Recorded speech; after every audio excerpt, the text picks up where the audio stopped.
मुनि त्रय के चरणों में बारंबार नमोस्तु। क्षुल्लक जी के चरणों में एक शामी, भैया जी को वंदना। महाराज जी, मेरा एक सवाल है जिसमें दो सवाल निहित है। आपके नीति प्रवचन को सुनकर के मैंने ये सीखा कि जो दुख दे उससे दूरी बना करके रखे, इग्नोर करे। पर घर में ही कई बार ऐसे कुछ लोग होते हैं जिनसे दूरी बनाना संभव नहीं है। उस परिस्थिति में क्या करें? तथा जो अभी जेनजी जनरेशन आ रही है, शायद हमारे जैसे बहुत सारे पेरेंट्स इस प्रॉब्लम से जूझ रहे हैं, जो रिश्तों को बहुत ज़्यादा वैल्यू नहीं देना चाहते हैं। जिनसे उनको बुरा लग जाता है वो उनसे स्वयं ही दूरी बना लेते हैं। वो भी उनको जवाब देना उचित नहीं समझते हैं। तब उनको हम सिखाते हैं कि बेटा बड़े हैं, कुछ कह दिया तो सुन लो, तो वो सुनना भी नहीं चाहते। तो इन दोनों परिस्थितियों में सामंजस्य कैसे बना के रखें? देखिए, एक जीवन नीति का और एक जीवन परंपरा का, मैं नीति से जीना ज़्यादा अच्छा पसंद करता हूँ। परंपराओं से, ट्रेडिशन से समाज को वो कुछ भी नहीं मिलता जो मिलना चाहिए। जो रूढ़िवादी परंपराएं, उनकी बात कर रहा हूँ। अगर कोई आपको दुख देता है और साथ में रहना भी है, तो मैं सोचता हूँ कि आप इंजॉय करना चालू करें।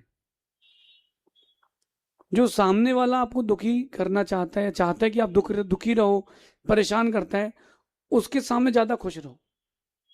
मैं आपको बहुत अच्छी टेक्निक बता रहा हूँ। और डबल खुश रहो।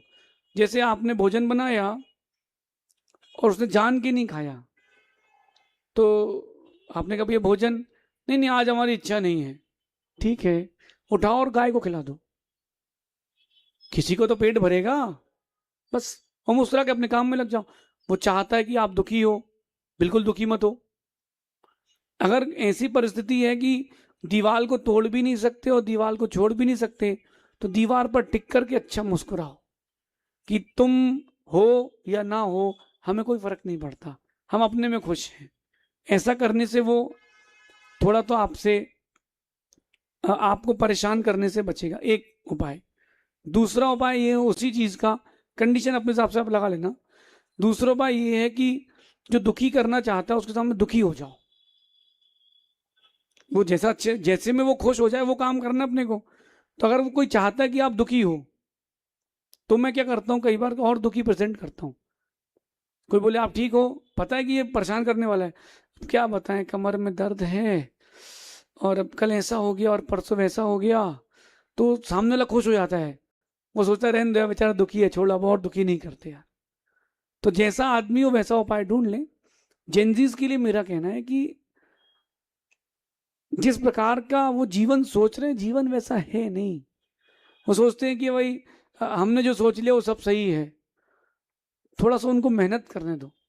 आज के माता पिता ने बहुत ज्यादा सुविधाएं दे दी है, चाहे बच्चे छोटे हो या बड़े हो। आप लोगों ने सुविधाएं इतनी दे दी हैं कि उनको परिश्रम का कोई मतलब ही नहीं पता चल रहा। ये बच्चा मुझसे कह रहा था कि ये धर्म वरम कुछ नहीं होता। तो मैंने कहा तुम कहाँ रहते हो? बोले अमेरिका में।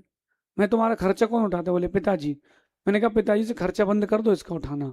तुमको पढ़ना अपने धर्म, अपने दम पे पढ़ लो, तो धर्म मालूम चल जाएगी धर्म क्या होता है। तुम्हारे पिता धर्मात्मा है, तुम उसका उपयोग करके कह रहे हो कि धर्म कुछ नहीं होता।